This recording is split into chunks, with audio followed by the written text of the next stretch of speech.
Hello and welcome to another week of Asked Map Live, where we answer any and all of your questions about the pre-health journey. I am joined today by Dr. Scott Wright, who is a former director of admissions, an executive leader of the Texas Medical and Dental Application System, past president of NAP, and the list goes on. So welcome. Hello, everybody. Good to see everyone. Good to see you, Courtney and Rachel. Nice to see you too. Anything going on in Texas for Christmas? It's going to get cold, but that's my expectation is it's going to be cold on Christmas, so that's a good thing. But otherwise, it's just kind of be downtime, which is also very good. Yeah, it'll feel festive, right? Absolutely. Hopefully the power doesn't go out like yes, right. Fingers crossed. Power grid is going to stay up. Yes. Yeah, the mama bear in me is like, yes, it is. And also, are you prepared? Like, do you have your cans of food? Do you have your gallons of water? Somewhat, yeah. Yes. Yeah. Well, think positive thoughts. Right. And we have Rachel, who's the co-founder of Mappd and has a lot of experience, I think over 20 years of doing MCAT prep and helping Premed. So we are happy that you decided to make this company so that we could join you on this journey. Welcome. Yeah, I think joining forces with Dr. Ryan Gray is maybe one of the best decisions I've ever made. It's been a real joy these last few years building this thing. Yeah. And yeah, days like today are part of my favorite part. You know, there's a lot of behind the scenes work I do, but when we just get to hang out with students and answer their questions, I remember why I'm here. Yep, exactly. I knew I wanted to get back to the roots too, and I think we all align on that sentiment. So without further ado, I guess I should introduce myself. Yeah. My name is Courtney Lewis. I am a prior director of admissions at a medical school, and I joined MAP in July. I matriculated my final class with that school and stepped out of those doors and into this so that I could try to throw my knowledge in with the rest of this really excellent group and try to help spread the word on how to navigate this really kind of difficult, complex, and antiquated system sometimes. And it's been a blessing. It's been a real joy. So anyways, we hope that everybody is excited to chat with us. We'll start going with questions. Looks like several came in, so I think Alexis can put one up for us. All right. Is my camera dark again? It did adjust again. It's fine. Here, I'm going to throw up a question because I think, oh, there we go. Okay, the mark of G. I have an interview next month at my top choice school. Congratulations. I want to send the school a letter of intent. When should I do so? Right after I interview, so the AdCom will see it when they deliberate. Thanks. Does anybody want to take this one? This is a common question, especially this time of year with letters of continued interest or letters of intent.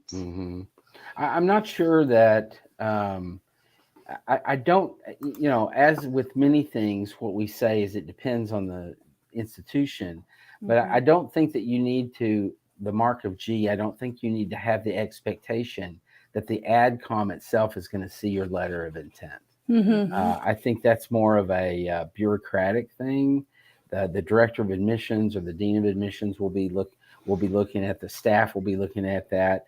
The actual deliberations of the admissions committee probably aren't going to be looking at things like that. Yeah, so, sometimes they don't have access to the full file other than your application and your secondary. Right. Yeah. So I would say, after you interview, don't feel like you have to do it like the day afterwards or whatever, but, within a few weeks or a week or two, sending a letter of intent would be certainly appropriate. And if if that's what you want to do, but don't have the expectation in your mind that it's going to be this big thing that's going to, really wow them or something. I think a lot of that is the job of being in the interview, right? This is your opportunity to actually FaceTime with them, have discussions, show your interest and intent to attend if they were to offer you. And so I think that that's probably going to do a lot more then sending an email with a PDF about some of the things that have been updated in your application, or saying that you intend, if to attend if they offer you a seat. I right. think the interview, that's your chance to feel out the school as well, and see if you want to commit to that. But That's you right. can show your interest best that way. Other things are going to be hit and miss on how effective they are. Okay, next question. So good luck, Mark of G, by the way. Yeah, Good luck yeah. on the interview. You're going to do great. Research the school beforehand. Yeah. Look at their curriculum in the clubs. Yeah. Okay, Amy, how to update schools about fall semester grades? Upload transcripts or write an update letter? I have other updates besides grades, and most schools. Oop, Whoa. we jumped. Little misclick. Yeah, we It's just go back okay. to that old comment. We're doing training in the background, just so everybody knows. we have a new trainee helping us on today, so give some grace here. Grace. Okay. Yeah. All right. I have other updates besides grades, and most schools do take updates. I guess I'll kind of speak to this right off the bat. I know as a director, what I wanted was official uploads into whatever platform, especially for transcripts, things that affect GPAs and need to be calculated in to give me a more accurate estimate of your final standing with the school and what your current GPAs are. So there are windows of opportunity to upload official transcripts and have them calculated into your GPAs. And for a COMAS, would, for a COMAS, I would go with that route. But they're going to need the information. It's helpful for sure. Yeah, and it does vary by application. So, Courtney, with her history of being an osteopathic director, often will think of a COMAS first, which is good because too many of us think of AMCAS first, right? So we want that reference. A COMAS does have those official windows where you can upload additional grades. AMCAS does not. And I don't remember off the top of my head about Texas. Do you, Scott? They want updates from the spring semester. From the fall semester, they will take updates. Okay. As well. Yes. Okay. So I guess, Amy, the first thing is, which application service does the school belong to? So check the regs as will vary based on is it AMCAS, ACOMAS, or TMDSAS? And then, so I think we're all in agreement that if they accept an uploaded transcript, that's going to work out better. If they do accept it, that's the route to go. Yeah. And then, Scott, I know you have lots of great things to say about update letters. So do you want to take that part? Yeah, I was just going to say that, Amy, we say this a lot with regard to letters of any type that you're sending to the schools. They need to be short, concise, to the point. Don't go on and on. And what we prefer and what we recommend is that you're not updating, I'm still doing this and I'm still doing that. If it's a new thing, that's an update. It's not an update to say, I'm still the president of this club, or I'm still volunteering at XYZ hospital. New information that might be relevant to the admissions committee would be valuable, but don't just update, stuff that you're still doing. So short, concise, to the point, and only with new information. Yeah, and I'd like to clarify on that a little bit, Scott, because, and challenge me if you think I'm wrong, please, but my impression is new, but still of substance. Yes. So sometimes what I get is, hey, I just got this cool volunteering opportunity and I start in January. Can I send an update letter? And my question is, what are you going to say? Right. There's nothing of substance yet. You haven't had that experience. Right. That's right. Yep. New and substantial. Yeah. I agree with that completely. Yes. Okay, thank you. Good to clarify. Yeah. Okay, next one. Okay, Annie, do reapplicants carry stigmas when reapplying? I don't think so. I know I never had an issue with it. I haven't heard any other directors or deans upset about reapplicants. One, it shows continued interest. Usually they've attended some of your virtuals or, have gotten more information, have come to you for advising and things. And so especially with how dense the applicant pool is, there's so many really wonderful and qualified candidates that we would love to seat that we just literally do not have enough seats to hand out to. And so seeing that person in the next cycle saying, I'm still available, I'm still really interested, I've even done a couple of extra things, I'm better prepared, is a bonus to me. So I would not say, if a stigma was there, I would say that it's a good thing to show them, I'm still pursuing this, I've improved, and I want to come here. I don't know, Scott, do you have any no, other? I agree with that completely. Okay. I don't think Okay. there's any stigma. No. Mm-mm. And a lot of the times I don't even, unless I remember a name, for somebody that I went over for a very specific reason, normally not a good thing, but sometimes a good thing, right? I want to see this application come in. A lot of the times we're unaware unless we dig back and, change our date in our system and go back through those files and look it up. So a lot of the times each year in our processing software can be completely separate, and we won't know that unless we ask it on the secondary or go back. So, yeah. All right, moving on. Okay, Jawad. I have 2 C's and my CGPA is a 3.5 and science GPA is a 3.4. Do I need grade remediation? Would working a corporate job like tech sales during gap year look bad for adcoms? Thank you as always. It's tough to say. In this context, with this amount of information, we kind of need to see where you attended schools, what your semesters or quarters looked like, how recent was the coursework, what was it focused on. Anybody else want to jump in on some of these things? Because it's kind of hard to say. Yeah, and I don't exactly know what you mean by grade remediation. I'm not sure what you mean by that.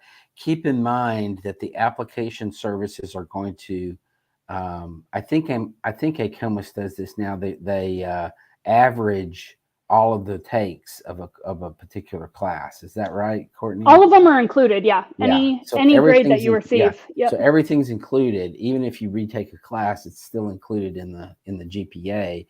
And so I agree with you, Courtney. I think it depends on, number one, what were the classes that you have the 2 C's in? Are they science? Are they non-science? If they're science, are they lower level? Are they upper level? There's a lot of things here that we really don't know. I think a 3.5 GPA for cumulative is a pretty strong GPA. 3.4, I usually get a little nervous when the science GPA is lower than the cumulative GPA. That's not a notable difference there. I mean, it's a 0.1 difference, which is not a huge difference. But so I would say in terms of the first question here, I don't know that you would need to go back and retake it, although it kind of depends on what it was and when you took it, and various things that Courtney said. So I would definitely pass this by your pre-med advisor at your institution and kind of get their opinion on what might be the right move. Yeah. Yep. And what I'll add to that, I mean, Scott sort of verbalized this, but just to show it, let me do full screen so you guys can see a little more here, is when you're thinking about your GPA, you need to be thinking about trends as well as numbers. And that's more true if you're worried about your GPA. So every once in a while, I'll get someone who's like, Rachel, I had a 3.9 and then I got my first ever, B or A minus, and now it's a 3.8. And I'm like, that's not the trend I'm talking about, right? Because your GPA is still stellar in that scenario. But yet, not all 3.4s are created equal, right? So here's an example student on the screen where they have a cumulative of 3.42 and a science of 3.44. But when you're looking at the lines, the green is the semester line, you can see the blue cum line has been on its way up because this person in this example struggled a little bit in the first few years and then just started killing it, right? So this 3-4 has maybe a little more power than a 3-4 that has a lot of up and downs or has really recent C's. That was a weird way to say it. C's that are recently earned, right? And 2 C's are not going to make or break your application. I'm not real scared by your numbers, but Jawad, if you're looking for a more in-depth answer, the way you get that is doing more in-depth analysis. And there are a lot of great free GPA calculators out there, but of course we really like ours. We like the pretty graphs. I'm showing you the dashboard page, but you can always click on this more detail. And you guys can see that now, right? That loaded. And now you get these detailed tables that show you the cumulative GPA as it changed year to year, cumulative GPA year by year. This looks a lot like the way the AMCAS table looks when you complete your AMCAS application. That's sort of the inspiration for this table. We also do the same thing just with sciences. So the science GPA as it evolves, and then science GPA standing alone year by year. And now you can see this really tells me a picture. Again, with this imaginary student who is conveniently named Upward Demo. So you might get that he's a good demo case for an upward trend, or she, they, I don't know their gender. Then this is someone who did struggle freshman year, 2.56, sophomore year, 2.93, but by junior year was doing amazing in sciences. So if I'm a director of admissions and I see this 3-4-4, I feel like whatever issues they had with science classes, they worked out. And they've shown me with 29 plus 17, what's that, 46? 46 consistent credits of science classes that they can handle the rigor. So yeah, when in doubt, go put it in Mappd. And then I think Alexis is doing a lovely banner for us. I'm screen sharing, so I can't see our screen right now. But you can do a free trial. So if you're doing the free trial of Mappd Pro, then you can come in here and chat with the advisors. It's Courtney, it's Scott, it's me, it's Verinny and Ryan, same folks that do one-on-one advising in Application Academy. So if you're either paying for Mappd Pro or you're in the free trial of Mappd Pro, you can not only enter all your courses, but then come here and say, hey, I entered all my courses. Like Rachel said, can you take a look and do some analysis with me? Yeah. And we typically get back to you within 1 business day. I will give a caveat, since today is December 21st, that we're all taking a break next week. But usually we'll get back to you in a business day and or on January 3rd or 4th. So yeah, take advantage, do some data entry over the holiday or winter break, and we'll help you do that analysis. All right, next one.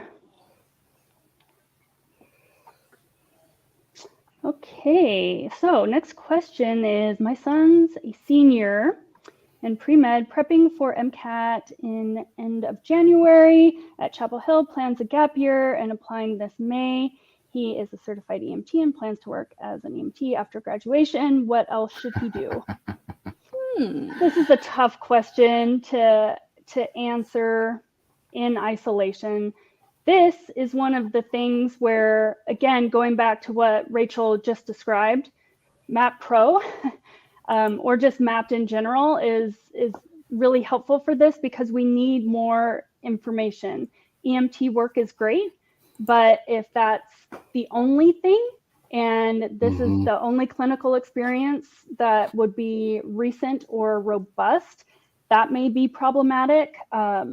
If he's prepping for the MCAT, you're going to really want to make sure that he does well on that. And so if the certification is going at the same time, and it just goes on. And so this is why we need so much information to be able to tailor our advice to the student, because just like the GPA, not all GPAs are created equal, even if they're the same number. It's the same with just the application in general. So hard to give advice and say that, one size fits all in this. So yeah. And I have a couple of points that I would like to make on this. And I agree completely with Courtney with what you're saying. The first thing is Shazia, I guess, is that keep in mind that you said he's applying this May, and that plans to work as an EMT after graduation. You don't say when he's graduating. If he's graduating in May and he plans to start working after May, then that work as an EMT is going to have zero meaning to anyone in the process. Zero. He hasn't done anything. He's not, so that, keep that in mind, that there needs to be some clinical activity before application that he is reflecting on and talking about within the context of his application. So keep that in mind. The other thing I would say that you don't mention here in this in the little blurb here is community service work. And a lot of medical schools, I would say most medical schools, are really interested in students doing being connected with the community. And this doesn't have to be medically related. It can be anything that connects you with the community at large, and putting your time and efforts into helping other people in some way or another. And so I think that is something, if he hasn't done anything like that, would be something to put on his radar screen, that this would be an important quality to develop within himself, and this notion of giving back. Yeah, I agree. And Scott said this at the top, but I just want to underline, because it's so important, not just for Shazia, but for anyone. If you're thinking about a gap year and planning to get key elements of your application stronger on the gap year, then what you might really be thinking about is 2 gap years. Because if you apply in May, they're judging you based on whatever you submit in May. So if you've got things you plan on doing over the summer, fall, and winter, that's wonderful. And it probably will benefit you even if you do get in that cycle, because more clinical is just going to make you readier for med school. But it won't impact your application. So, what your son may have ahead of him is a question: can he start EMT work in the new year, or does he need to take 2 gap years? So right now he's focused on MCAT in school, and then he focuses on clinical, and then he applies. So that's just a conversation you guys need to have as a family. Yep. Cool. What else? I know we've got a lot highlighted in here, so Yeah. keep the questions coming in. It's fun to have all of these that we can choose from. Okay, so Peter, can you show an upward trend by taking 2 upper level classes, 4 credits each per semester at Penn's post-bac while having a full-time job as a scientist? Program has 40 credits total. Okay, so tough question. I like all these tough questions. I don't know if big that's head enough. shakes from Scott, so maybe I don't know if that's enough to say trend. So I don't think that's enough. What you're talking about is 2 different things, Peter. You're talking about coursework, which addresses the academics, your academic preparation, and your academic the chances that you're going to do well in the academic part of medical school is what these credits are showing, and the grades and all of that stuff. The working full time is something that shows different skills and qualities about you. So you've got to separate those 2 out, I think. But to the point of the upward trend, I don't think 2 classes is enough to show an upward trend. Oh, I don't believe that's the question. So I'm going to push back slightly, just because I took a different interpretation of the way Peter worded this. I heard 2 upper level classes per semester, 4 credits each. So he's going to do 8 credits a semester for 5 semesters.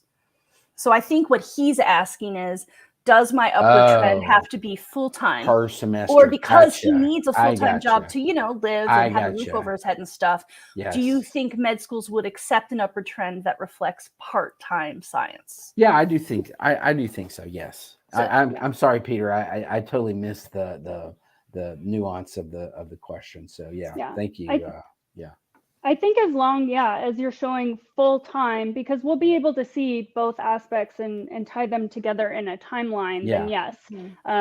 Because we do want to make sure that you can handle a heavy course load. It's going to be a lot of work, but yes, we do understand that people do need to work in that. But sometimes when people kind of piecemeal things together, when really what we wanted to see was, being able to handle heavy science course loads, it kind of defeats the purpose. So again, what advice you get will be a little bit different, but prolonged, still 8 credits working full time in a post-bac level for an actual program, I think is, that could do that if that's the purpose of why you're doing it. Yeah, and I've definitely heard other students say who were career changers that, they were glad they took out loans and found a way to go back to school full time because it helped them prepare for med school. And I think if you're lucky enough to have the ability to get those loans, or family or, roommates who can help you, that's great. But I personally want to be realistic that I know it's not always possible. So sure, if part-time is the best you can do, then do part-time, because, I have to work for a living too. So I think most of us do, and people in admissions do, right? They're not rolling in it. They're not in academia because they're making, right. Yeah, so they probably understand the need to have a mortgage, and might live paycheck to paycheck sometimes. If you're doing the program though, just remember, while we do see that you're working full time and doing what you can, which is more than 1 class per semester, we're still going to expect to see good performance in those classes. Those are going to be your most recent, I'm assuming, science grades. Right. And it's going to be kind of an indication to us on your preparedness to handle either multiple things at once or just upper level science coursework taking more than 1 class at a time. So you're really, even if you're working full time, we'll give you some leeway for that, but I know for a fact these grades are going to be very important. So you need to prioritize getting good grades in them, and also maintaining that material. You actually need to learn it and understand it because it's going to be built upon when you get into medical school. So just keep that in mind. Yep. All right. Next one for the collective here. Zoe, hi, I quit my job last year and recently started thinking about going to medical school. Okay. My local community college has an EMT class. Would it be helpful if I take it and get some experience? That's one avenue, right? Anybody else want to jump in on this so I'm not over talking or anything? Okay. I'll go. Yeah. Yeah. All right. I think, absolutely. I think, go for it. Yeah. Oh, okay. I'm like, who's the camera? There we go. Just like last night. Okay. So EMT work is great. I think that it will give you hands-on clinical experience. I know I matriculated EMTs that were able to then help their fellow classmates with some of the clinical aspects and the tactile things like suturing and stuff. So it'll be a really good experience. But again, in isolation, it's hard to let you know if this is the best bang for your buck or most high yield. We would need to see your academic profile and things to kind of make sure we're filling in any gaps and addressing anything that some admission committee might point out and say, ooh, we really don't have enough evidence of understanding or experience or grasp of these sections. So standalone EMT is a great way to gain clinical hands-on experience. You probably don't want it to be your only thing that you do to gain medical experience. It's pretty hyper-focused. Anybody else have anything else that they want to add to this? So unfortunately I was typing a reply to the chat, so I'm afraid I'm repeating you, but I just want to hit on the class is not what matters. Yeah. It's the job that matters. Mm-hmm. Yeah. So don't think I'm going to get that certification and then I can put that on my application, because schoolwork doesn't really go in activities, right? It's the work, it's the volunteer or paid work you do as an EMT after the community college class. That's what we'll want to hear about. Yep. Yep. And also just, make sure to be clear in your mind, why not stay in EMT? Why do you want to pursue being a physician? What is your driving force there? So that when you get asked about this, in your application and things, you have an understanding, why you wanted to become an EMT, what you gained from it, what you can reflect on, and why not just stay an EMT. So, okay, great. Next one. All right, Vanessa. Hi, I graduated in 2019 and I plan to apply in the 2023 application for entry in 2024. Would my prerequisites still be applicable or would I need to retake them? I would say that's totally within an acceptable time frame. You know, if you're looking at 10 years out, maybe that's a different conversation, but you know, this kind of fits within that gap year range.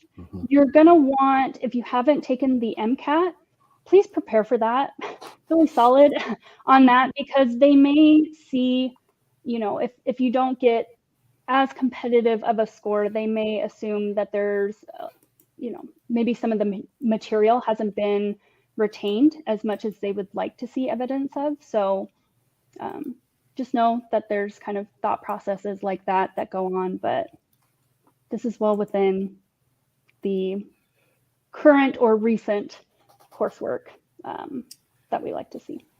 Right. And I think emphasis on coursework, a lot of times students think, oh, I have to retake my prerequisites. But maybe, I mean, if it's been like occasionally med schools will say after a certain number of years, we want to see the prereqs retaken. But it seems like in more cases, it's just we want to see that you've recently handled rigorous science.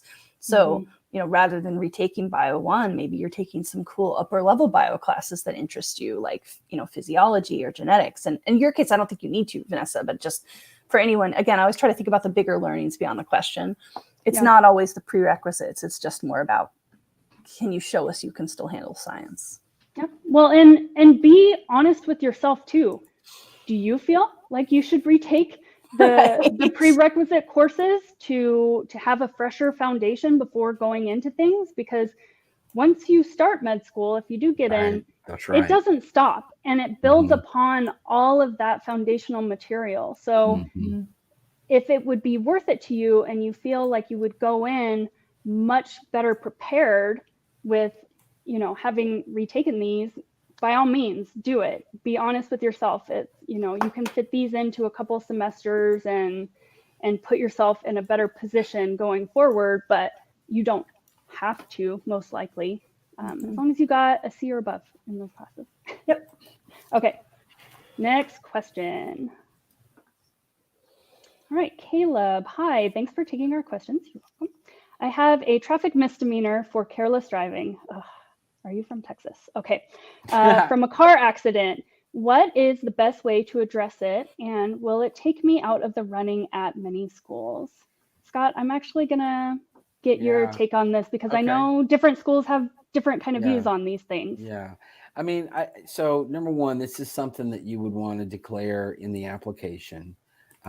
You want to, there's a section in the applications that says, have you been, and the verbiage is a little bit different for every application, whether it says arrested and convicted or whether it just says that you've been, you know, detained. You know, I don't know. There's a variety of different, you know, of different words that they use. But nonetheless, you would want to declare this.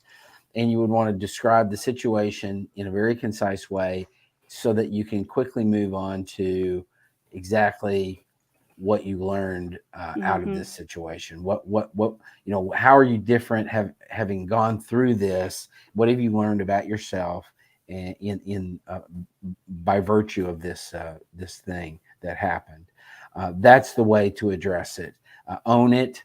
I did it. This is what happened. I learned a lot. That being ABC. And it is not my feeling that in and of itself that this would be something that would take you out of the running at most medical schools. There may be a handful that for whatever reason they say, you know, we're, you know, not interested. But I think that, you know, we see a lot of these sort of traffic misdemeanor kind of things that come through. This and public intoxication is another one that's fairly free. You know, I wouldn't say frequent, but is pretty not unusual.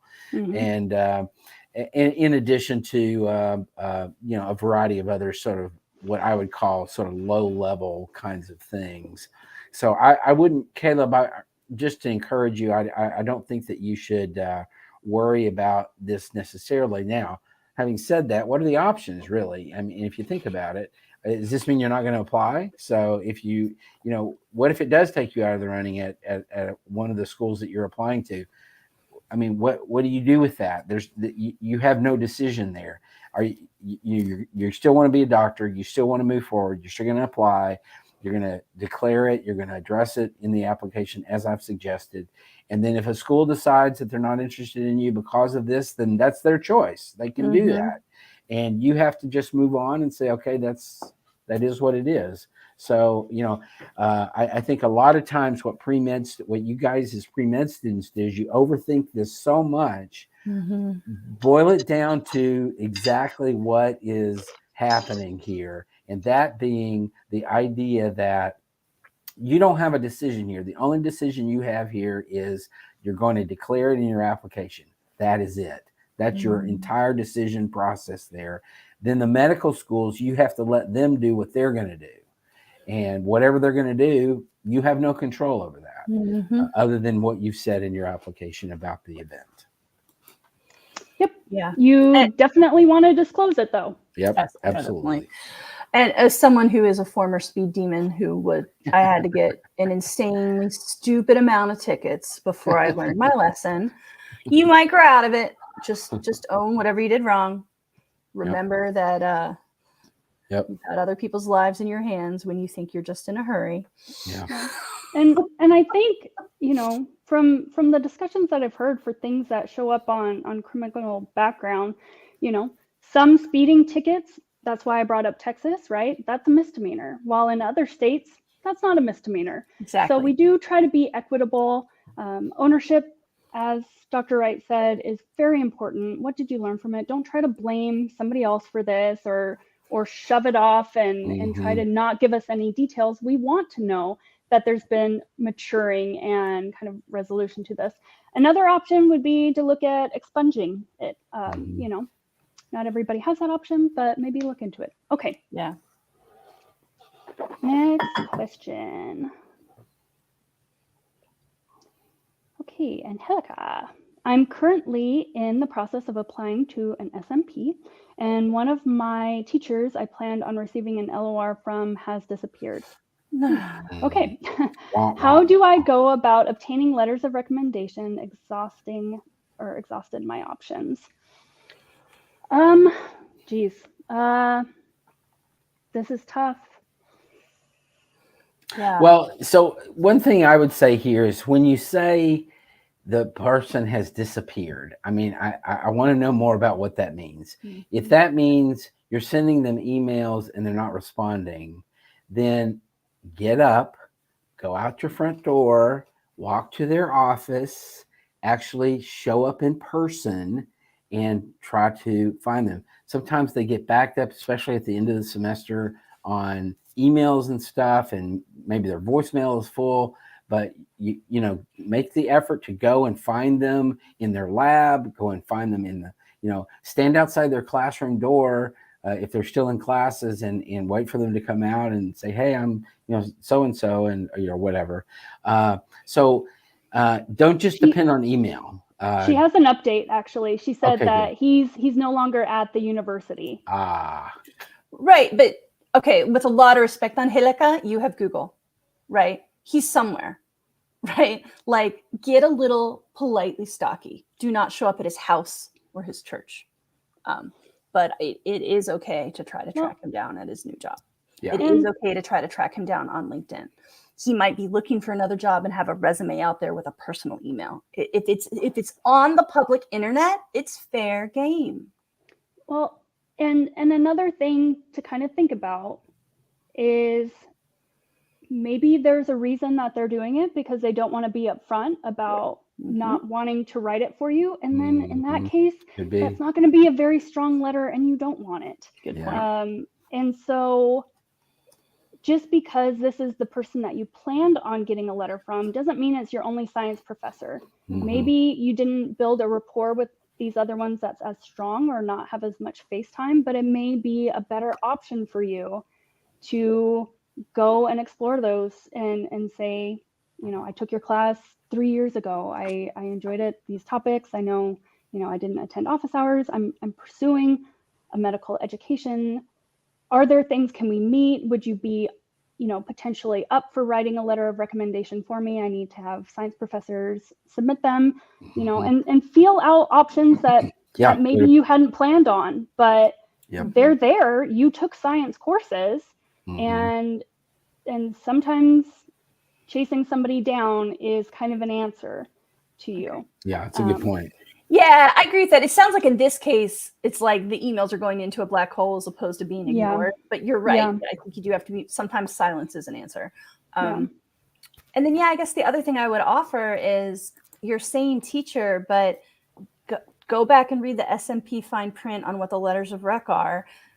If it's definitely only professors and you've exhausted all of your professors, instructors, TAs, whatever, then maybe you need to reach out to the school and talk about, are there ever exceptions? Could I use a work supervisor or a volunteer supervisor instead? They might say no. And again, always check their website. Don't call them with things you could have Googled, but it's okay to ask. Yeah. If you're short, if you are succinct and polite, it's okay to ask. Yeah. Well, and also go to your pre-med advisor if they have one, or somebody who does advising for pre-meds at that university, and say, this professor is no longer here, and I need a letter. Is there anybody else, or is there a committee aspect, or you know, what do you suggest that I do? You know, can I talk about my record with somebody else? You know. So, you know, I always find that honesty is the best policy. If you go to a professor that you don't know very well, just be honest with them and just say, okay, here's the situation. Dr. So-and-so was going to write this letter. Dr. So-and-so's gone. I don't know where they went, and I can't get in touch with them.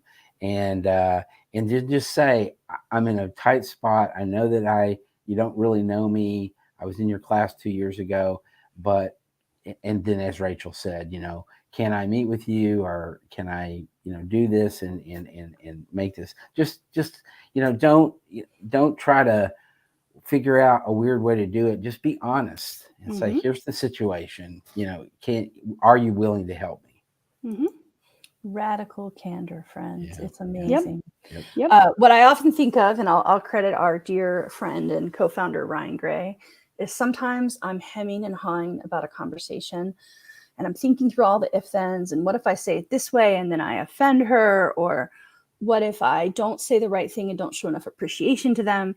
And Ryan will say, hey, Rachel, what if it were easy? I'm like, oh, well, for easy, I would just say, and then I would say the thing, and he'd be like, okay, so why don't you start with that? Like, mind-blowing how often it works. And I would think that if there's a professor, they want students to continue their education and grow and learn, right? They appreciate that. So seek out your options. I don't think they're as limited as maybe you would think. I think she agrees with us. We've got a thank you so much from Angelica. Best of luck to you. You're welcome. Yeah. Good luck, Angelica. Letters of recommendation, even if you know who's going to write them, are a big hang up for everyone. By the way, that's a great time to do a quick plug. I don't know where our My LORs banner is, or maybe we don't even have one yet, so I'll just make one real quick. Oh, no, we do have one. Yay! If you go to mylors.com, Mappd is creating a letter of recommendation secure portfolio. It is in closed beta testing right now, which means it's built. It's working. We're making it prettier and more effective, and we've got a select few students helping us test it. And in early 2023, it will be open. So for those of you that need a secure place to store your letters of rec that you're collecting January, February, March, April, before applications open in May, we'll be able to help you. So go to My LORs and sign up for the wait list to be sure you're in touch about that. And not only are we going to collect them, but that we send them to MCAS or correct, or COMIS. And I actually think there might have been a question in there today about how do I do that? How do I know which letters go to which schools? And a good letter portfolio service is going to help you manage all of that. And the big perk with doing ours is it's not a standalone service. It's built into Mappd Pro. So I was showing you guys a little earlier the Mappd with the GPA calculation, the activity tracker, the med school research, the advising chat. If you're in that Mappd Pro level that has the advising messaging, you will also have the LOR portfolio. So that's $7.50 a month. You're going to get everything that comes in Mappd Pro. So all the amazing stuff in Mappd Free, messaging with advisors, and a secure way to store and send your confidential letters of rec. I was going to say, they are still confidential. It's not like using this service is going to magically change that. For the application services to accept them, we need to follow their standards for keeping them confidential. So while you'll know who got sent the link and all of that information, when you send them off, you're still not going to be able to read the material. Yeah, there's a reason for that. Because there's the whole integrity behind this process, and that won't change. But we will QA them for basic things like, is there a date? Is there a signature? We, of course, won't QA them for, is it a letter good or not? Because that's between you and your confidential letter writer, right? A good phrase to use is, would you be willing to write me a very strong letter of recommendation? And that gives the person you're asking a chance to politely say, well, I'm afraid it wouldn't be very strong because I don't know you very well. Or maybe brutally say it wouldn't be that strong because I have some concerns. But honestly, if they do, be grateful. Better that they tell you before they write the letter. Absolutely. I once, back in my MCAT tutor days, fired someone who then asked me immediately for a letter of rec. And, you know, I don't take firings lightly. Like, I had cause. The cause was that he was regularly no-showing on his students. Like, that's a pretty egregious error in one-on-one tutoring. And he was like, I just really want a letter from you. And I'm like, the letter is going to be honest. Like, do you really want me to put in writing the reasons that I let you go? And he was like, oh, I don't know. I didn't think about it like that. Hello. Well, please reconsider. I'm doing you a favor by saying no. All right. Let's fit in a couple more before we log off here, if we can. Greg, hi. I started my first semester with a 3.67 GPA. Next semester, a 3.77. Summer semester, 3.8. And now a 3.84. Is this a good upward trend? I am a Texas resident as well and want to go to UT Southwestern. If anybody know anything about Texas? Hello? Where? That's cool. So, Greg, this is my first thought about your question is you're obviously a good student. Even at a 3.67, that's a good, strong GPA. Yes, the answer to your question is this does show an upward trend. Even though you didn't really need an upward trend, you had a good, strong GPA to start with, but it's getting better as you're going along, and that's great. So absolutely, this is looking good. I would encourage you to keep it up, keep your keep doing the whatever you're doing, keep doing it, and do all the other things that we talk about constantly on this broadcast and in other venues, and I think that you'll depending on other things in your application and stuff, you'll certainly, in terms of academics, be a very strong candidate. So I think you're doing great, and just keep up the good work. Yeah, and just gentle reminder, Scott touched on this, but when we talk about upward trends, we're usually talking about someone who has a low cumulative and is trying to show that their recent work is much better than their old work. So when your GPA is already north of 3.6, we probably aren't actually spending a lot of time thinking about your trend. Not never. I mean, it is an upward trend.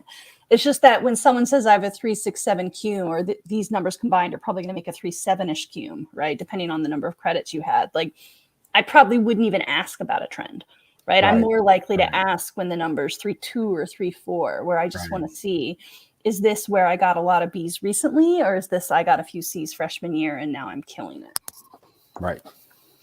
just finish strong like you've been going. You don't want to Yeah, tank it last absolutely. semester, Yep. even if your Right. cumulative wouldn't suffer. And Yeah. this is good. And I would encourage you, Greg, knowing that you're a Texas resident, apply to every Texas school. Yes, you can say, I want to go to Southwestern, or I want to go to Houston, or whatever, but apply everywhere. It not only does it increase your chances, but it also sends a signal that you're willing to go wherever you get in to go to medical school. And I remember often, well, not often, it wasn't unusual. I would talk to a student who had applied and was reapplying, and I said, well, last year I see you did not apply to schools X, Y, and Z in Texas. What? Tell me more about that. Well, I didn't want to live there, and I, didn't have any family around. And the message there to the medical school was, I would rather not be a doctor than live in X location. Right. And almost without fail, the student would be like, oh my gosh, I didn't realize that would be how that might be viewed. And but think about that. So anyway, word of the wise, apply to all the Texas schools. Great. And it's such a good opportunity for Texas residents, right? To have schools that are so, absolutely, they're matriculating Texas residents, and go for it. Yeah, absolutely. Okay, maybe one or two more if we can fit sure. them in. Anita, how would I be able to talk to a Mappd advisor one-on-one? Is that through the website? Rachel, you want to explain how they can do that? So we have lots of ways. So if you want a one-on-one live call where you're just talking to one of us over Zoom, cameras on or off, your choice, then medicalschoolhq.net is the best way. So you can go to that website. That's like our big behemoth website that's got links to all of our blog posts, our podcasts, a bunch of free tools. But if you click on the advising tab, it's going to have access to lots of different one-on-one advising options. So that's the best way to do it if you're looking to say, get a half hour or an hour of a one-on-one call with us, or if you need one-on-one essay help, one-on-one interview help, or for those of you that are applying this cycle, if you want like a comprehensive application cycle advising plan, that's where we do all of that. I had mentioned earlier that through Mappd, and I know it's a little confusing because we're talking about med school and Mappd, it's like two branches of the same family, right? Family tree.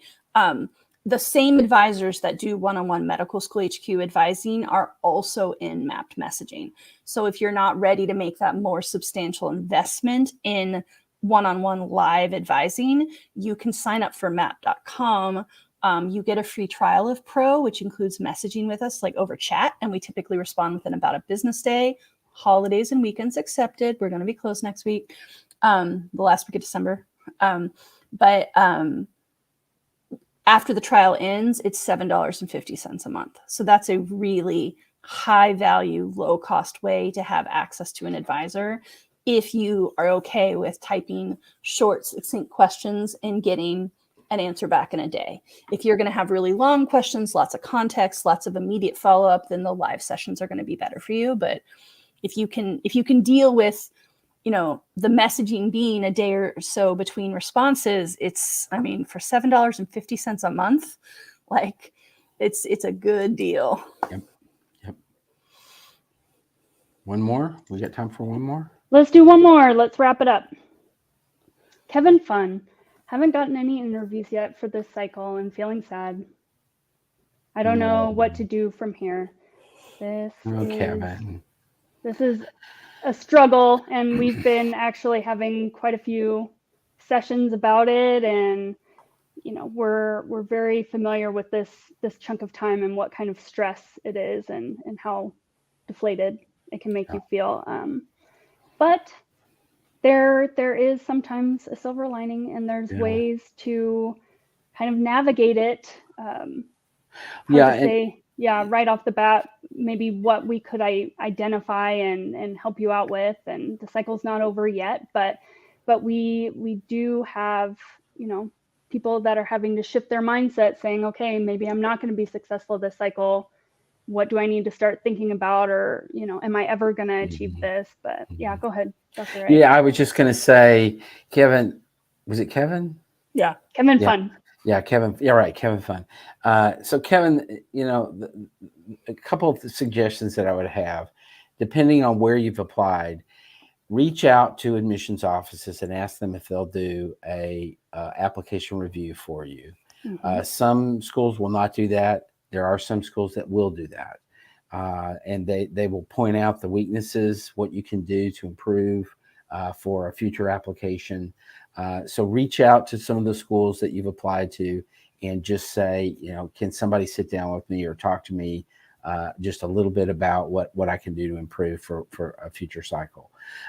So I would say that would be a first thing to do. The second thing is you do that yourself. You try as much as possible within yourself to be objective and to look and say, where are the weaknesses in my application? This is called reflection. This is called looking at yourself from outside of yourself. And try to determine, where are the points that potentially were problematic? Where are the points where I can make a difference and improve, et cetera. So, but do that first on your own. Make a list of things that you think would be good things to do for the next cycle or a future cycle, and then reach out to some med schools and see if they will do a review for you. Yeah, some med schools will withhold that information until the cycle's closed, right? You haven't received a final decision yet. Just because you haven't gotten an interview invite and it is getting later, you have to shift your mindset. But know that there may still be consideration because you haven't gotten an outright rejection yet. And so, reach out. I totally agree. We would get those calls all the time.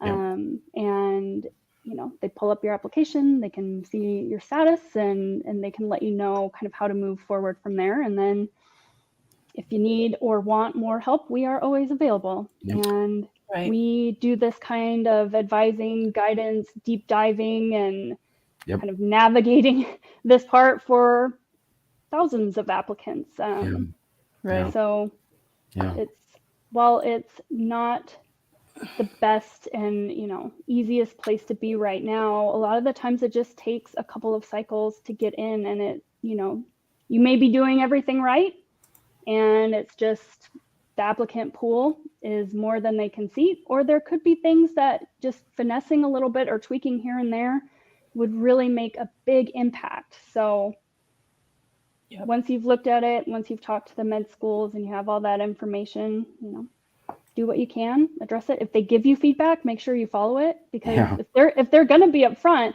they're going to tell you exactly what they want to see. And then you can go back and say, I'm teachable, I'm receptive, I'm teachable. Just tell me anything to do that you think would strengthen it. I will do it. And I always thought that was a win-win, right? I knew somebody was receptive to it, would put in all of the effort, stayed engaged, and was coming to me more prepared and better, and so best of luck to you. Hopefully you don't need to think that way, but I know you kind of have to a little bit. And try to spend the holidays not thinking about it.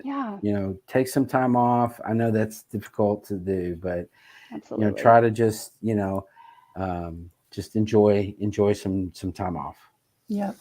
And then a couple final links for Kevin or anyone in that boat. We do application review. So if you want to do one-on-one review with us, that's one of the advising options at medicalschoolhq.net.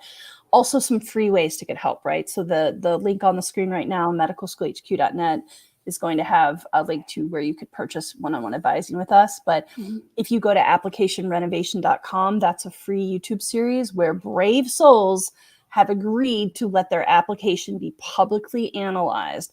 So you can do those deep dives with those students and Dr. Gray, and then apply those learnings to your own application. And then also Alexis had put up the banner for premedworkshop.com. That's an ongoing free series we're doing. There's still 2 weeks left. And tomorrow night, we're going to mostly be talking about interview practice, but next Thursday will be open Q&A. And I know one of the most common questions is going to be either, am I ready to apply if it's a first-time applicant, or what do I need to do to strengthen my application if I'm a reapplicant? So fill out your MAP profile so that we can see them. We can take a glance at all the details quickly and come to that session. It's free. So you're not going to get 30 minutes of one-on-one, but you might get 3 or 4 minutes of really useful tips, and it won't cost you a penny. So, and that's not next Thursday. That's 2 Thursdays. 2 Thursdays. Thank you, Ryan. Ryan's there in the background. Wait, Ignore me. where's that voice coming from? Hello, it is What is I. that? Oh my goodness! It's the existential being. I was just going to say Deus Ex Machina, but instead of Deus, it's just Dr. Gray. Just always lurking in the background. He has to monitor us in case we're saying anything crazy.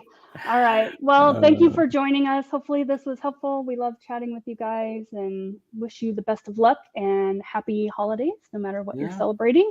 Try to give some time for your mental health and your family and yourself. Self-care. That's right. Self-care. So Yes. good.